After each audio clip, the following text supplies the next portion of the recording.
Local 4 News starts now with a breaking news alert.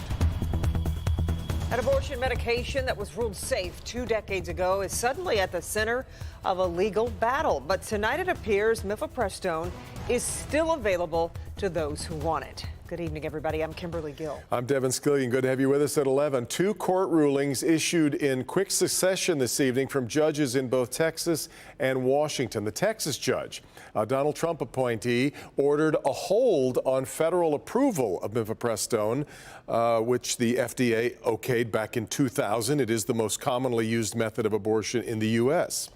Then the Washington judge, an Obama appointee, ordered the opposite, directing U.S. authorities not to make any changes that would restrict access to the drug. Experts say there's no legal or historical precedent for a judge to issue a ruling second-guessing the scientific decisions of the FDA. Right now, it appears the medication will remain available. The Michigan Department of Health and Human Services issuing a statement tonight, which reads in part, quote, despite a ruling today by a Texas judge, abortion, including medication abortion, remains legal and accessible in Michigan.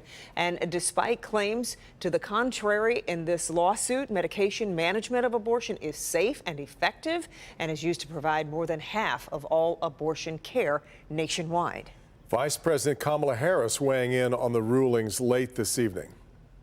It is contrary to what makes for good public health policy to allow courts and politicians to tell the FDA what it should do. This is a drug that the FDA approved as safe 20 years ago and has been proven to be safe for 20 years.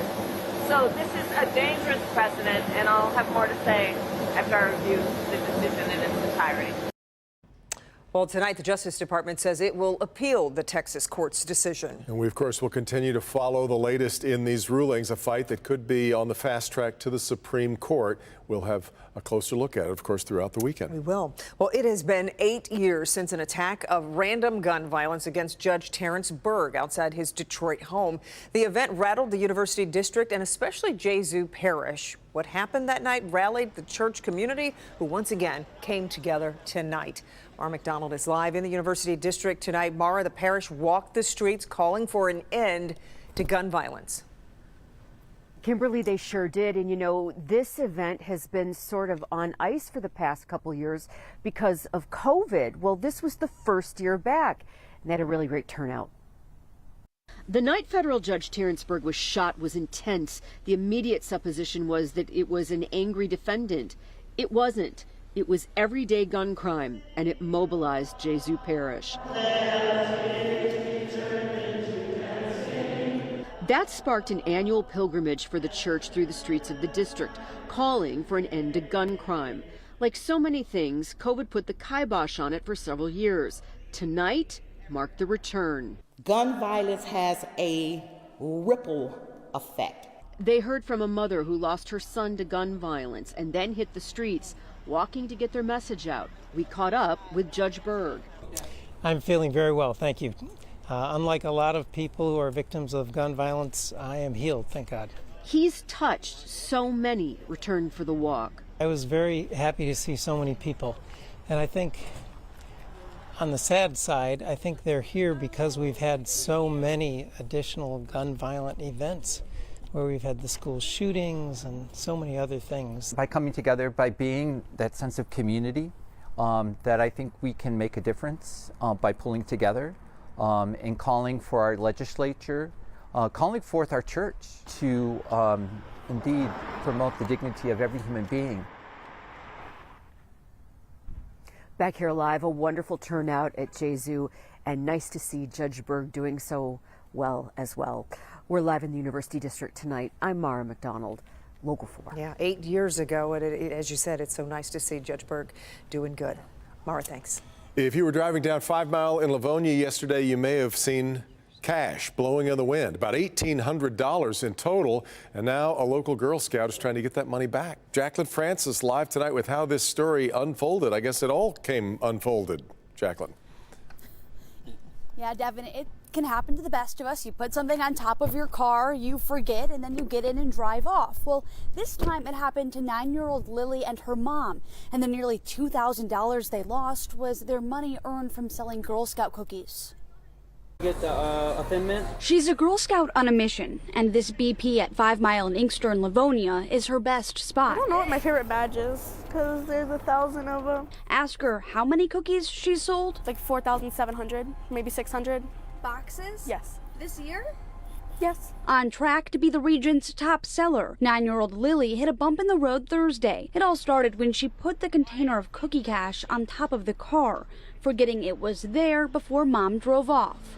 Her mom remembers hearing a noise while driving down 5 Mile, not realizing it was $1,800 of cookie money flying out the window or really off the roof. It wasn't until later. So when I went to go find the container, it was missing. I heard Lily kind of gasp and say, "Mom, it was on the roof." And that's when I put 2 and 2 together, and that was what that noise was. It was the container falling to the pavement. This mom saw it all go down, cash flying everywhere, cars stopping on a dime. They were running right in front of oncoming traffic, like taking the money. Lily's mom posted what happened on Facebook, hoping those who picked up the cash would give it back. One man messaged me.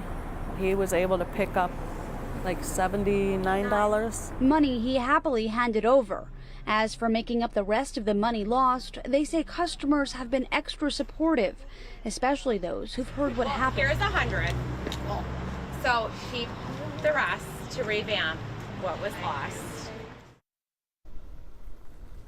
Between donations today and others pledging support online, Lily and her mom are confident they'll make up the money lost, and just in time as Girl Scout cookie season ends on Sunday. Reporting live, Jacqueline Francis, Local 4. All right, that's tough. All right, Jacqueline. 11 people are hospitalized tonight after an early morning fire at a Detroit apartment complex. It happened at a 5-story building on LaSalle near Linwood and Davison on the west side. Firefighters described a frantic scene, pounding on windows and kicking down doors to wake people up. They had to get about 20 people out of the building. Most of the injured were suffering from smoke inhalation. One woman was injured after jumping from a 2nd-story window. The cause of the fire is not known. A Ferndale man is facing charges for a shooting and stabbing involving deputies. Andrew Harvey is charged with assault and resisting and obstructing causing injury. Deputies are trying to arrest him at a home on Webster near 8 Mile and Woodward on Tuesday when police say he stabbed one in the leg. Deputies fired shots hitting Harvey. He is still in the hospital in stable condition, but nonetheless was arraigned today. The University of Michigan and its graduate workers are set to hash out their differences in court Monday. Representatives from the university and the Graduate Employees Organization will appear in Washtenaw County Circuit Court Monday morning. Graduate workers have been on strike since March 29th, asking for better pay and safety in the workplace. The university is requesting an injunction to force graduate workers back on the job. We'll, of course, let you know what happens in court Monday. Wild scene at the Masters Golf Tournament today when 3 of the course's famed pine trees toppled. This is incredible. Take a look. The trees came crashing down near the 17th tee box. The tournament was suspended earlier in the round due to lightning, but had resumed when the trees came down. Play was then suspended for the rest of the day. Golf will resume tomorrow morning at 8. There are no injuries. Yeah, Kim Adams is here with a look at the weather that brought those trees down. It's just so scary to see it, and nobody was hurt in that. Unbelievably. Yeah, they said that the horns were blaring. There was not a thunderstorm at the time, but people were in their seats. But there was a wind gust reported of 28 miles per hour. Now, that's not, I mean, it's strong, but not that strong. It's not like they were in the middle of a thunderstorm during this, but it was strong enough to bring down those trees. It is quieter tonight, but they expect heavy rain through the day tomorrow. The big thing for the players, it's not going to be very comfortable, is a 30-degree temperature drop. Highs tomorrow only in the 50s, barely to 50 degrees, and with that cold rain coming down, it is going to be pretty miserable. I checked, and the last time that they've had to play on a Monday, if they do have to suspend tomorrow, was back in 19 1983. But it's not unusual to get rain at the Masters. They're not expecting thunderstorms tomorrow, so we'll see if they suspend play once again. 38 degrees at City Airport, also in Detroit tonight. It is cold out there. 35 in Pontiac, 34 in Mount Clemens. Easter Sunday will start out cold, but as you wrap up the day with highs in the upper 50s, it will feel pretty nice, and we're not done there. A big warm up headed our way. I'll have your future forecast coming up.